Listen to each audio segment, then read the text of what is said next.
인구 20여만의 작은 도시 경주.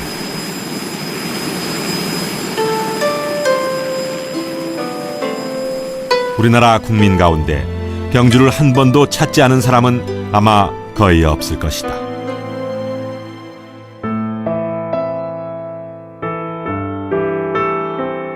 도시 전체가 살아있는 박물관으로 유네스코는 경주 전 지역에 걸쳐 있는 수많은 유적들의 가치를 인정해 역사유적지구라는 이름으로 모두 5개 지역을 인류의 유산, 세계유산으로 등재시켰다.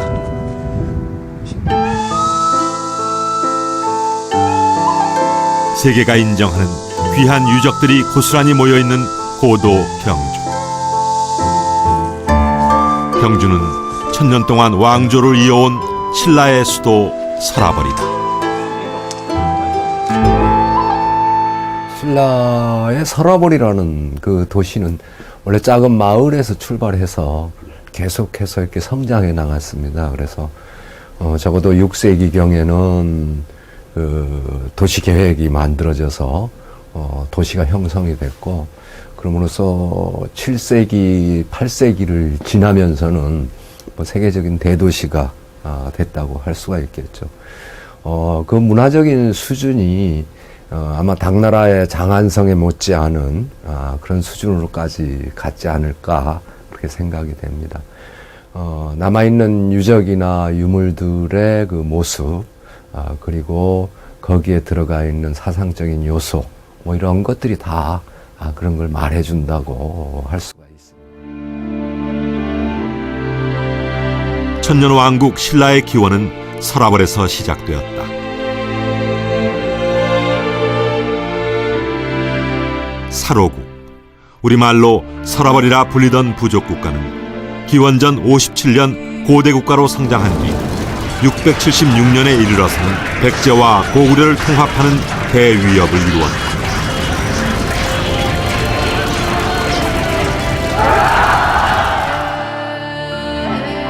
그리고 안정된 정치 기반과 경제력을 바탕으로 과학과 문화, 예술의 꽃을 활짝 피웠다. 신라의 중심인 서라벌은 7, 8세기에 이미 국제도시로 세계적인 명성을 떨쳤다. 같은 시대에 유명했던 동로마 제국의 콘스탄티노플, 이슬람 제국의 바그다드와 견주어도 손색이 없었다.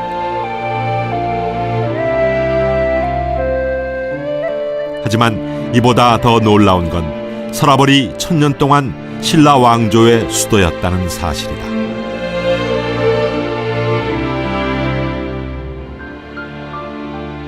전 세계사적으로 보면은 한 도시가 천년 가까이 소위 왕경으로 사용됐다는 것은 유례가 거의 없을 정도입니다.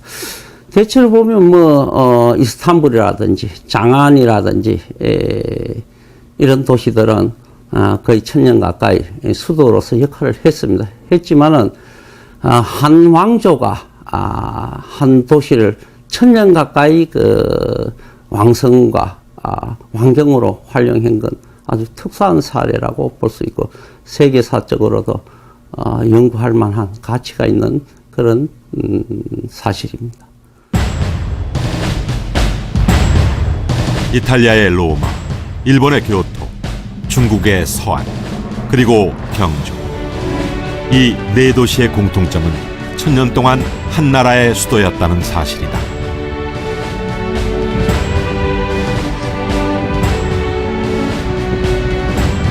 왕이 생활하는 왕궁은 정치의 중심이자 문화의 중심으로 당시 생활상을 엿볼 수 있는 중요한 유적의 하나다.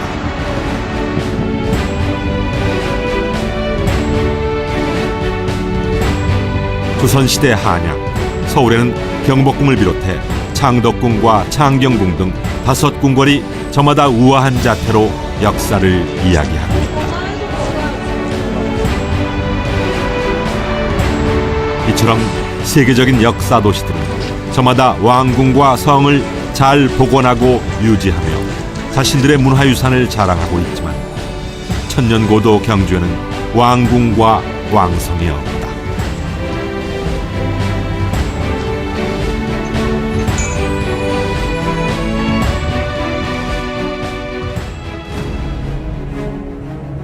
서라벌 왕성이었던 월성.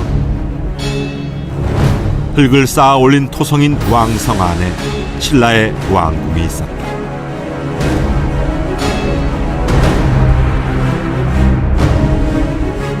천년왕국 신라, 그리고 수도 서라벌의 진정한 참모습을 이해하기 위해선 그동안 우리가 무심히도 방치해온 월성을 제대로 보아야 한다. 신라 천년 수도의 월성이 그냥 표처럼 그렇게 놓여져 있는 것은 사실은 안타까운 일입니다. 월성 같은 경우는 최상위 신라인들의 생활 용품들이 출토되기 때문에 거기서 여러 가지 신라사 복원에 대한 자료들이 무궁무진하게 나올 걸로 그렇게 판단됩니다. 하지만 우리는 신라를 이야기하면서 왕성에 대해 궁금히 여겨본 적이 없다. 천년 동안 신라를 이끌었던 50여 명의 왕들이 나라를 통치하고 숱한 애환 속에 생을 마감했던 곳. 그런 왕궁과 왕성은 어떻게, 왜 흔적도 없이 사라져버린 것일까?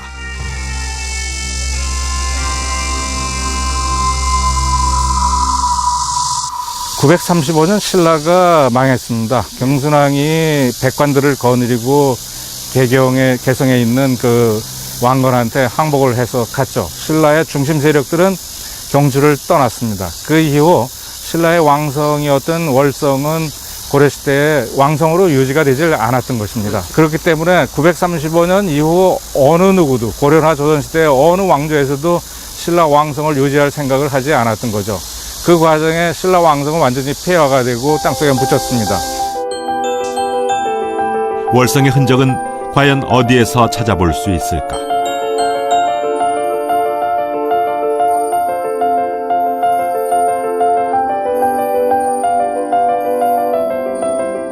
조선시대에 창덕궁 후원이 있었다면 신라시대에는 궁중정원 월지가 있었다.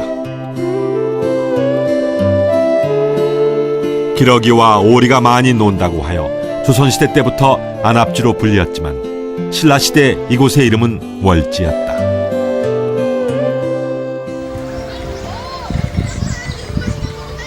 월성의 동북쪽에 자리한 월지, 그리고 그 옆에 서 있는 동궁.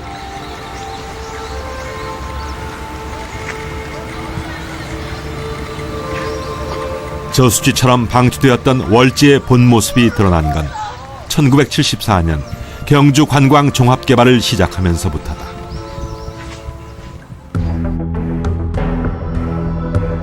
연못을 정비하기 위해 준설 작업을 시작했는데 이곳에서 대량의 유물들이 발굴되었다. 당시 우리 고고학계에선 일대 사건이었다.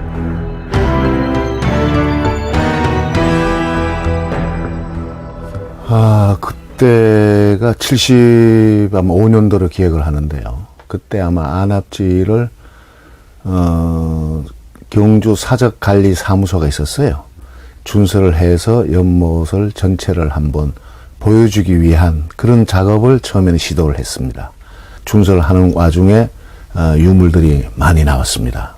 드러내는 과정 속에 기와라든지 또는 뭐 금속 유물들이 많이 나오기 때문에 이거는 이렇게 해서 안 되겠다. 정식 발굴을 해야 되겠다. 이렇게 해서 다시 발굴 그 문화주의원회 발굴 허가를 받아가지고 정식으로 이제 발굴을 하게 된 것입니다. 연못에 물을 뽑아내고 발굴을 시작한 지 5개월. 천년의 세월이 무색할 정도로 보존 상태가 양호한 3만여 점의 유물들이 모습을 드러냈다.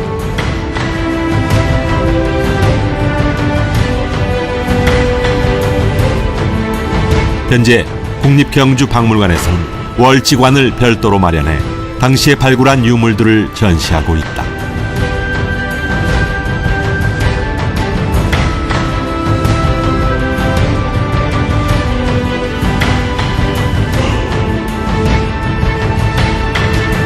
신라가 백제와 고구려를 통합한 삼국 일통을 기념해 만든 월지 안압지.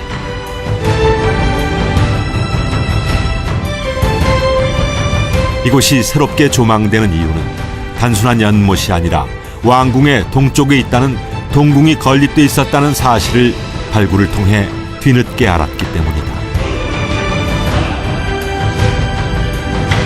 연못의 구조와 발견된 유물들로 미루어 볼 때 월지와 동궁은 왕과 왕족이 여흥을 즐기는 장소인 동시에 외국의 사신들을 맞이하는 접대 공간이었다.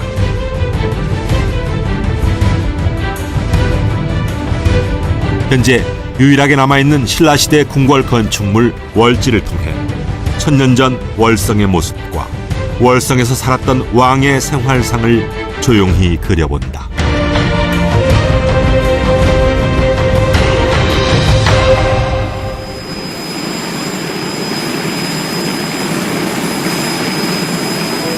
삶과 죽음이 공존하는 도시 서라발.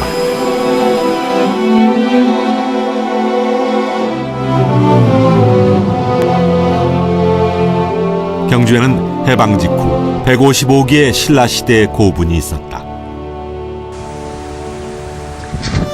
일제강점기인 1941년 조선 총독부 박물관에 근무하던 일본인 고고학자 노모리 켄이 당시 분구가 남아있던 고총과 고분 155기에 개별 호수를 부여하고 지도에 남겼다. 그러나 70여 년이 지난 지금 봉분이 제대로 남아있는 것은 65기뿐으로 절반이 되지 않는다.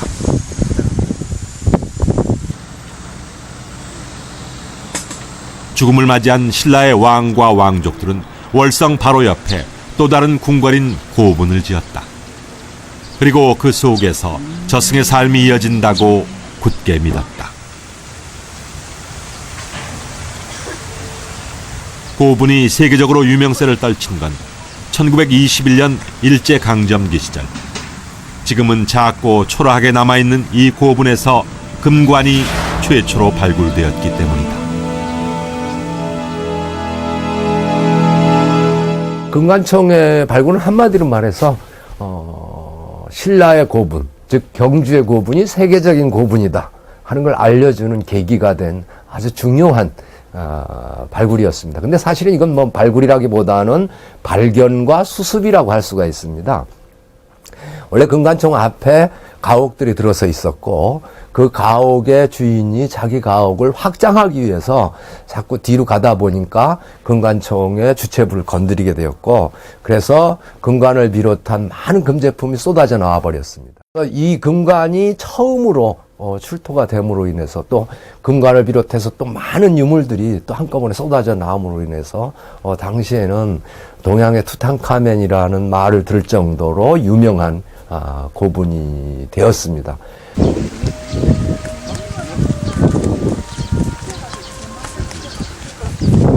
그렇게 50여 년이 흐른 1973년 우리나라 역사상 처음으로 공식적으로 고분을 발굴하게 된다. 그런데 여기에는 숨겨진 일화가 하나 있다.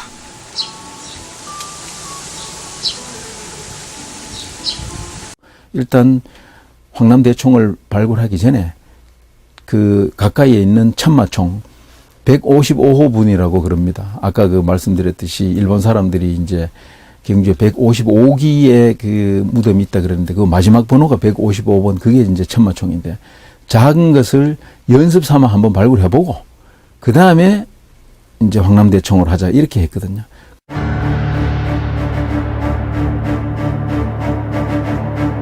황남대총을 발굴하기 전 시험 삼아 들어가 보았던 155호 고분. 그런데 이곳에서 상상 이상의 유물들이 모습을 드러냈다.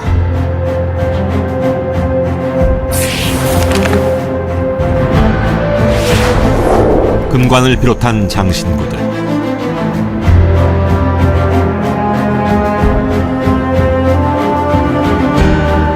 그리고 자작나무 껍질 위에 그려진 말의 그림.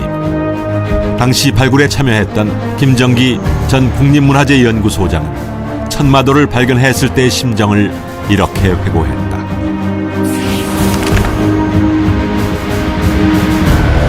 사장나무 껍질을 여러 겹 붙여서 그림을 그린 것인데 목각이 무너지고 그 위의 돌에 눌려 공기가 밀폐된 채로 1500년 동안 땅속에 있었다. 보는 순간 발굴해서는 안 될 유물이라는 생각이 들었고 잘못하다가는 내가 죽을 것 같았다.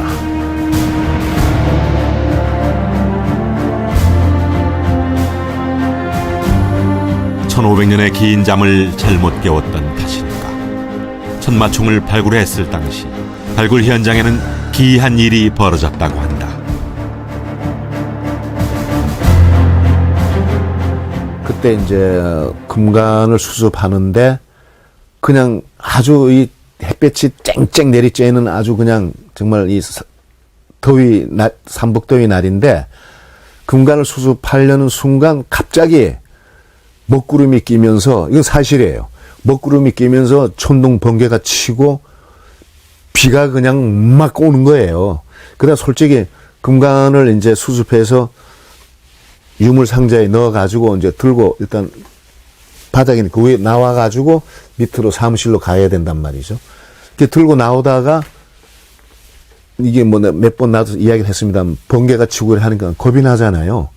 그래서 거기다가 놓고 일단 피했던 그런 기억.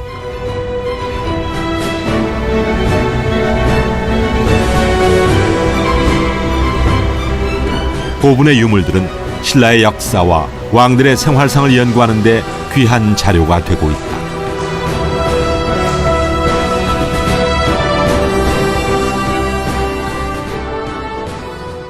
우리가 근본으로 삼고 있는 삼국사기에는 정치적인 사건만 주로 나열이 돼 있는 상태죠. 그래서 많은 것이 당시 사회를 당시 문화를 아는 데는 대단히 미진한 그러한 사료가 되고 있습니다. 그런데 이 고분 속에 당시의 모든 사회 문화상이 포함이 된 현대의 당시의 타임캡슐이라고 할 수가 있습니다. 당시에 최고의 기술이 들어가 있고 최고의 문화적인 수준이 들어가 있고 당시 사람들이 사생관 또 철학관 모든 그 사고가 무덤 속에는 들어가 있게 됩니다.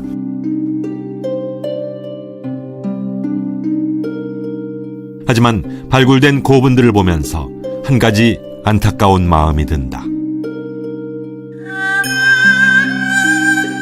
저승의 왕궁은 이렇게 건재한데 왕들이 생활했던 왕궁은 왜 흔적도 없이 사라졌을까? 건축물은 사라졌다고 하지만 과연 땅 밑에는 얼마나 많은 유물들이 잠들어 있을까? 월성의 모습이 더 궁금해지는 이유다.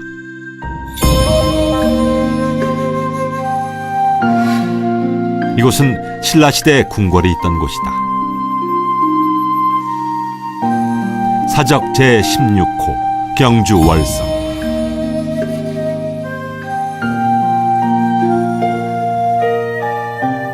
지형이 초승달처럼 생겼다고 해서 반월성 또는 월성으로 불렸다. 신라 왕들의 영역의 세월이 잠들어 있는 월성은 101년부터 935년까지 파사왕부터 경순왕까지 50명의 왕이 살았던 왕궁이 있던 유서 깊은 곳이다.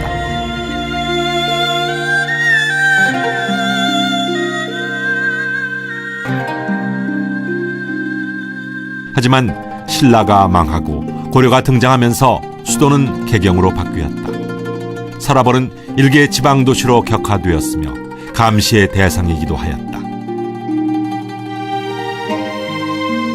본격적으로 폐허가 된 것은 아마 고려 신종 2년 때 소위 신라 부흥운동이 일어나게 됩니다. 그게 아마 난으로 이제 기억됩니다만은 그때 완전히 주에서도 더 격화시키고 그다음에 탄압 대상이 됩니다. 그러다 보니까 방치가 될 수밖에 없었고 그다음 이제 13세기 초 몽골한 때 기록에도 나옵니다만 황룡사라든지 신라 왕궁이 불타게 됩니다. 불타게 된 이후에 거의 폐허가 되었습니다.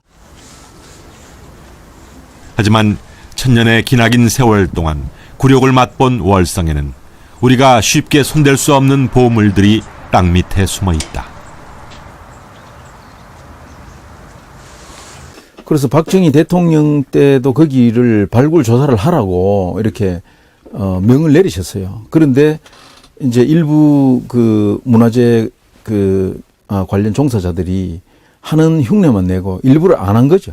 거기 엄청나게 그 많은 유구들이 그 지하에 있다는 걸 알고 감당을 못할 거니까 그래서 거기에 시굴 갱만 몇 개를 넣고 조사하는 척하고 중지를 했습니다.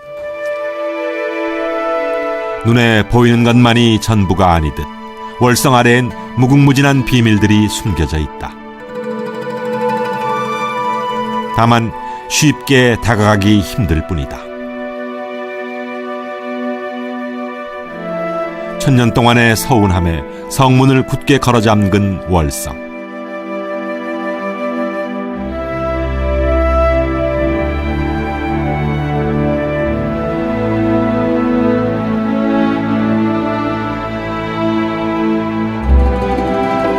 그 속으로 들어가기 위한 과정의 하나일까? 지난 2008년 월정교를 복원하기 시작했다.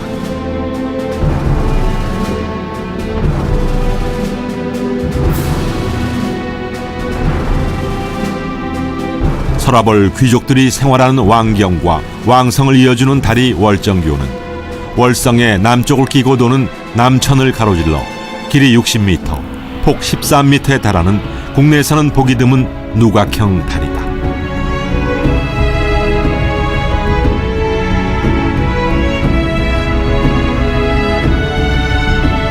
이는 분명 잊힌 월성과 사라진 왕궁을 되찾고자 하는 노력의 하나라 할 수 있다.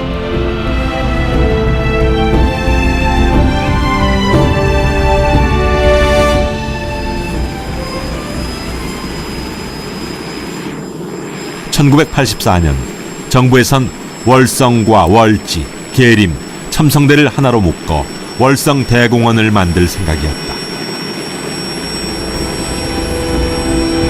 이런 계획 아래 월성의 외곽을 조사하던 중 해자를 발견하게 된다.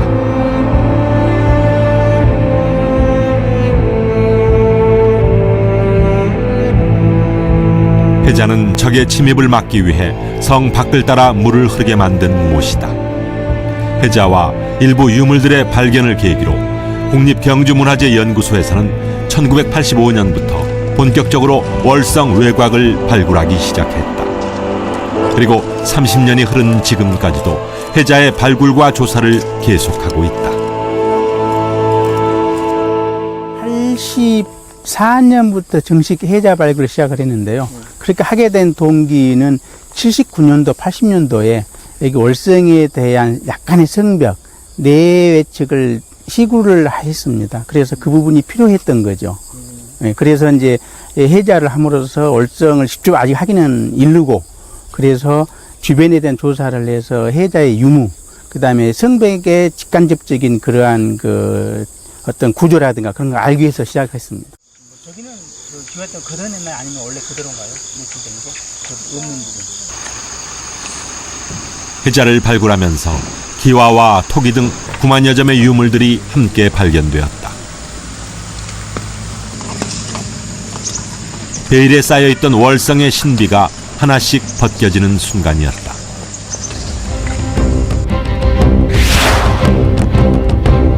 그 중에서도 왕명이나 행정문서의 내용이 담긴 목간을 발굴한 건 값진 수확이라 할 수 있다.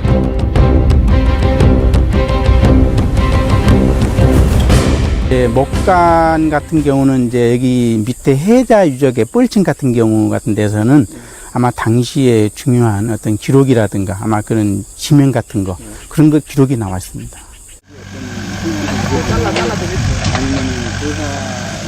해자 발굴을 통해 얻은 가장 큰 성과는 그동안 문서에서만 언급되었던 월성의 존재를 두 눈으로 확인하고 증명했다는 것이다.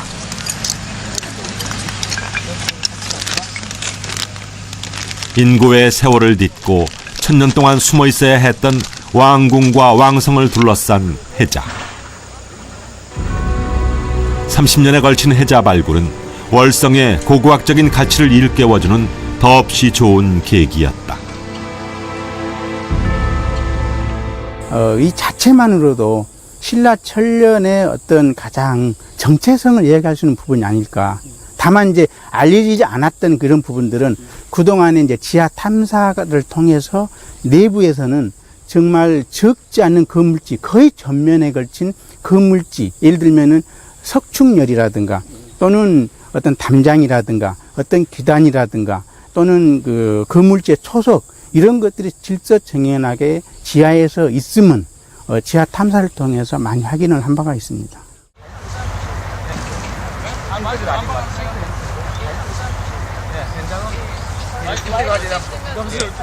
해자 발굴과 월지, 동궁, 그리고 월정교의 보관. 지금까지의 모든 일들은 월성 발굴을 위한 준비였다고 해도 과언이 아니다.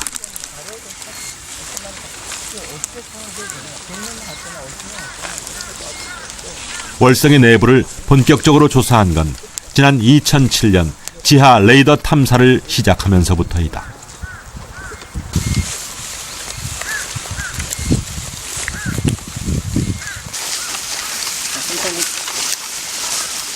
무작정 발굴하기에 앞서 어떤 유물들이 땅 속에 있는지 레이더를 통해 사전 조사를 하게 된 것이다. 하는 속도대로 그렇죠.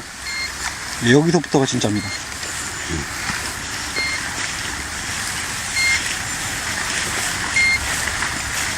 저희가 물리 탐사, 즉 유적 탐사를 하고 나서 발굴을 하게 되면 기본적으로 유구의 분포 양상들을 파악을 하고 발굴을 하게 되죠. 비교를 하자면 병원에서 수술을 하는데 엑스레이라든가 CT, MRI를 촬영을 하고 사전에 그 환자의 상태를 알고 수술하는 것과 그렇지 않고 아프다고 바로 수술하는 것과의 차이라고 말씀드릴 수가 있습니다. 즉 발굴을 하기 전에 기본적인 매장 문화재의 분포 양상들을 사전에 파악을 하고 체계적인 발굴 계획을 수립을 한 다음에 발굴을 하게 되면 그렇지 못할 때보다 상당히 시간적인 절약, 인부라든가 인력적인 절약, 많은 부분 효율적인 발굴이 있을 거라고 생각되어집니다. 우리나라 발굴 역사상 최초로 시행된 지하 레이더 탐사. 1년여에 걸친 조사 결과 놀라운 사실들을 발견했다.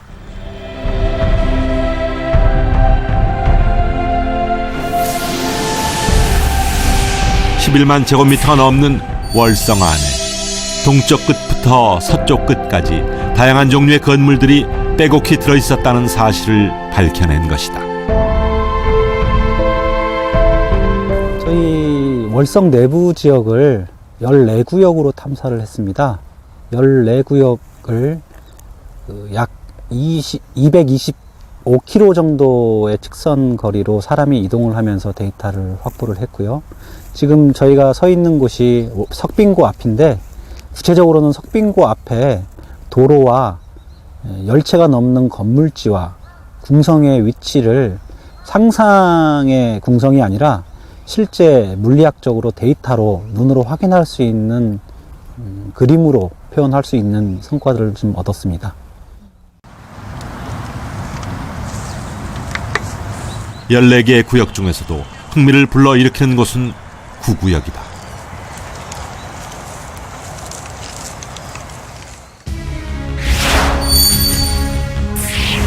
석빙고의 남동쪽에 있는 9구역은 건물터가 가장 많이 발견된 곳으로 월성에서 제일 큰 정자가 있었을 거라 추측되고 있다.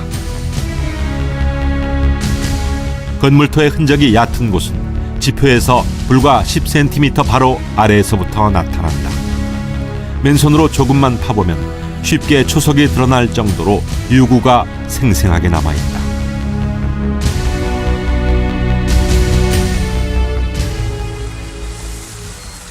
그렇다면 왕성의 핵심인 왕궁은 과연 어디에 있었을까? 전문가들은 14구역을 주시한다.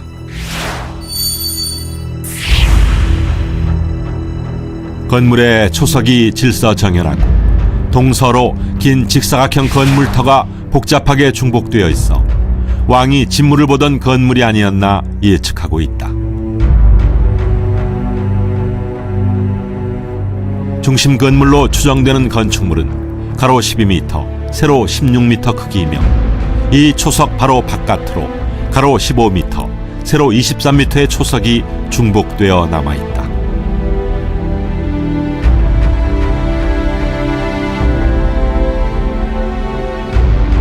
800년이 넘도록 왕궁토로 사용했다면 당연히 건물에 증개축이 많았을 것으로 보인다.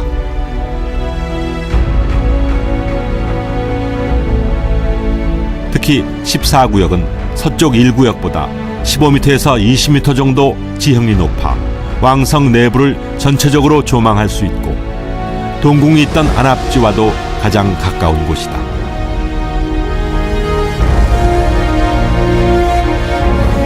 지하 레이더 탐사를 통해 월성의 보물지도가 마침내 완성되었다.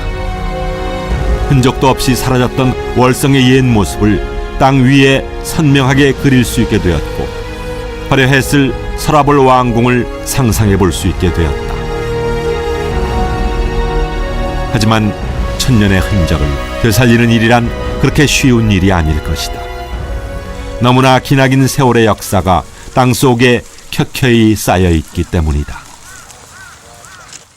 월성 같은 경우는 아시다시피 그건 한 800년 가까이 신라의 전궁으로 사용이 됐습니다. 소위 중첩된 그런 궁궐 건축물 같은 경우는 굉장히 신중히 조사 계획을 세우지 않으면 실패할 확률이 굉장히 높습니다.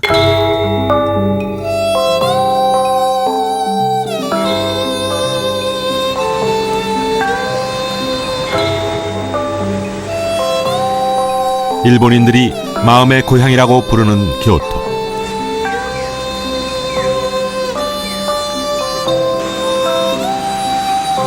(794년부터) 약 1100년 동안 일본의 수도였다.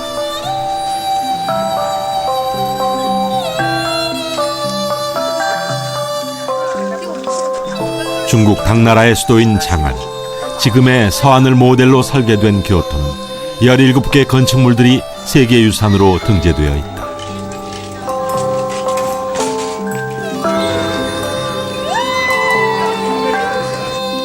그리고 해마다 5천만 명의 관광객들이 이곳을 찾아 갈수록 위축되고 있는 우리의 경주와는 좋은 대조를 보이고 있다. I think the Kyoto is a very historical place. It's the 1600 historical sites from what I've been told, and you get a wide variety of cultural experiences. You've got the Shinto experience, the Buddhist experience, you've got the samurai experience, the geisha experience. So there are a multitude of things to be seen here. 今日この着物姿なんですけど、これはやっぱり京都だからこれをちょっと着物を着てみようというそれがあったんですよ。あ、そうですそうです。京都だから彼女が誘っていただいて、はい、着物で歩こうとなりました。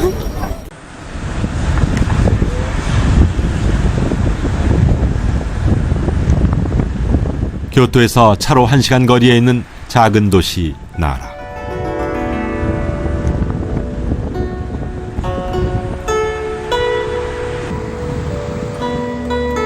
이곳엔 710년부터 794년까지 왕이 머물던 평성궁이 있다.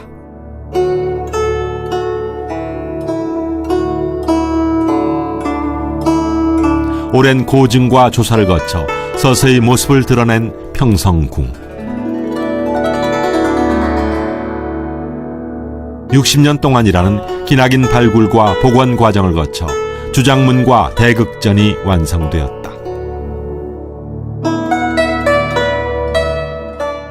平城宮跡が、今では一部なんですけれども、史跡に指定されているのは1920年代のことなんですけれども、その史跡整備に伴って、非常に小規模な調査っていうのは何回かありました。ですけれども、世界大戦、第二次世界大戦がありまして、その戦争の間を挟んで、50年代にそこの大極殿の裏ですねに農道を作るというんで、農道を拡張するという工事の時に初めて本格的な発掘調査が行われまして、そのすぐ後に1955年から奈良文化財研究所が発掘調査を始めて、今に至るまで、約60年弱ですかね、ずっと少しずつ発掘調査を計画的に進めている状況です。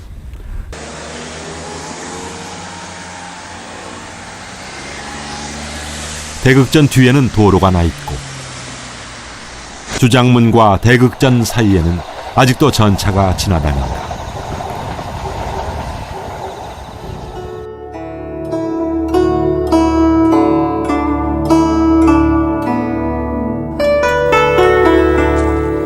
열악한 환경에서 시작된 평성궁 복원 사업. 하지만 나라문화재연구소 사람들은 인내와 끈기를 가지고 복원을 진행하고 있다.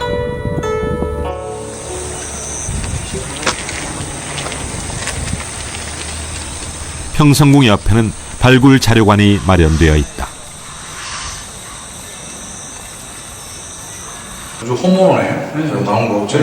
정갈하게 전시된 평성궁터의 유물들. 이곳을 찾는 사람들에게 생생한 역사를 전달하고 있다. 조사를 시작한 지 60년이라는 세월이 흘렀건만 평성궁의 유적지는 현재 약 30% 발굴에 머물고 있다. 앞으로도 더 많은 시간을 두고 조심스럽게 발굴과 정비 작업을 병행할 계획이다.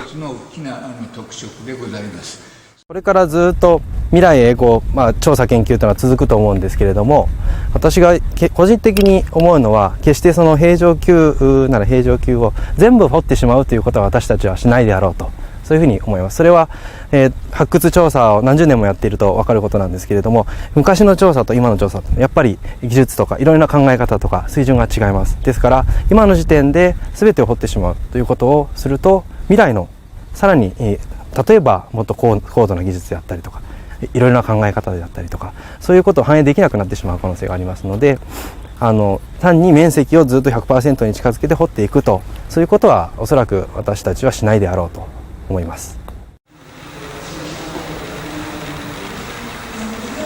그동안 우리는 문화재에 대한 발굴 복원 과정에서 너무나 많은 시행착오들을 겪어왔다.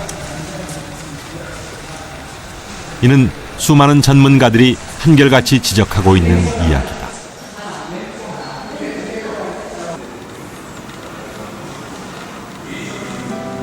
일본 평성궁의 발굴과 복원 과정은 앞으로 신라왕궁 월성에 대해 우리가 어떻게 접근해야 하는지 제대로 잘 보여주는 좋은 사례가 아닐 수 없다.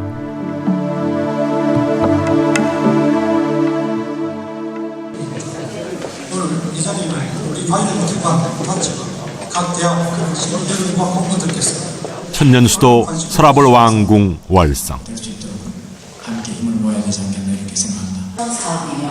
또 다른 천년의 세월이 흐르고 이제야 주목을 받고 있다. 유네스코가 세계유산의 하나로 지정하고 최초로 지하 레이더 탐사를 하고서야 지난해부터 갑자기 정비와 복원에 박차를 가하고 있는 모습이다. 경주시와 경상북도 문화재청은 신라왕궁 복원 업무 협약식을 체결했고 신라왕궁 복원 정비추진위원회 출범식도 가졌다. 신라왕경 유적 복원은 경주 지역 주민들의 열망이 담긴 수건 사업이며 관심 있는 국민 여러분의 희망이기도 합니다. 마침 현 정부의 문화융성 정책 기조와 대통령 선거 공약 등 복원 사업을 추진할 주변 여건이 어느 때보다 잘 갖추어졌다고 생각합니다. 정부의 문화융성 정책에 맞춰 신라왕경을 비롯해 월성 등 핵심 유적지를 2025년까지 복원 정비하겠다는 계획이다. 40년 계획으로 이렇게 잡혀 있는 것을 왕경 핵심 유적 복원의 사업비는 국비 6,600억, 지방비 2,800억 등 무려 9,400억 원이 소요된다. 월성 왕궁 정비 복원에 2,700억. 정부 차원의 국가적 지원 없이는 사실상 불가능한 사업이다.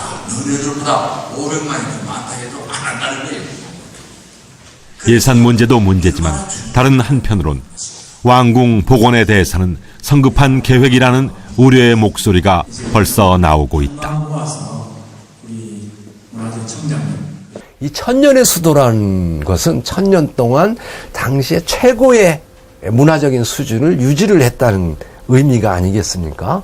근데 그것을 성급하게 해서 무엇을 만든다든지 무엇을 해놓는다든지 이렇게 함으로써 잃어버릴 염려가 상당히 많습니다. 과학은 계속해서 발달을 하고 있습니다. 이게 발달되는 과학에 따라서 당시의 문화를 복원하는 것도 상당히 수준 차이가 나오게 됩니다. 지금 복원해 놓은 것은 100년 후에 가면은 엄청나게 잘못된 그러한 복원이 될 수가 있습니다.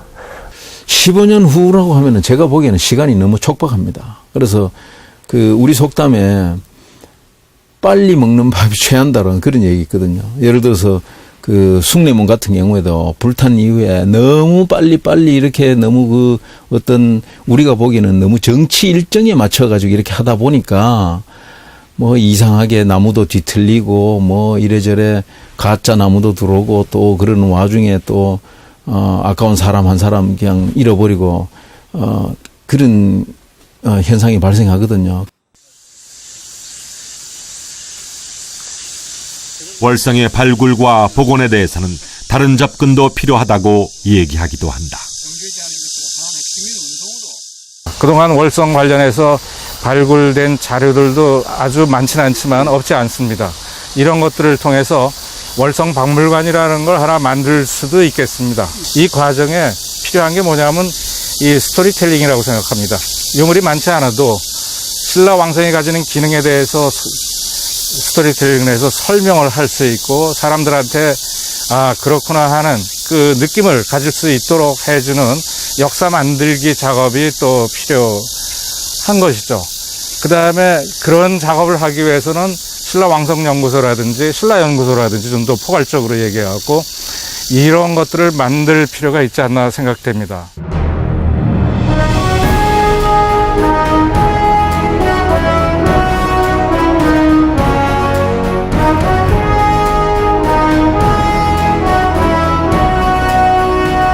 신라인들은 천년 동안 역사와 문화를 남겼고 서라버린 그 자긍심을 고스란히 품고 있었다.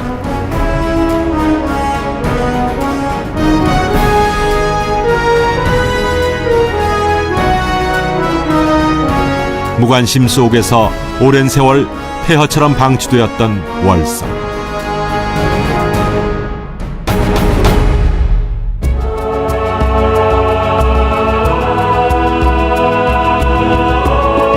천년 왕국의 궁궐터 월성은 지금 우리에게 세계 문화유산을 과연 이대로 둘 것인가 무지를 질책하듯 묻고 있다.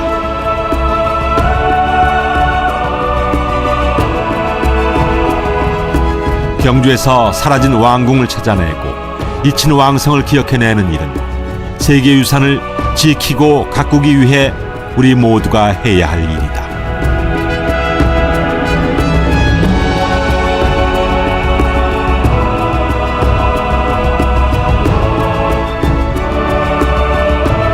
이는 우리의 자라나는 세대에게 잊어버린 우리의 뿌리를 상기시키고 미래를 향해 나아가는 우리에게는 올바른 방향을 알려주는 나침반 역할을 할 것이기 때문이다.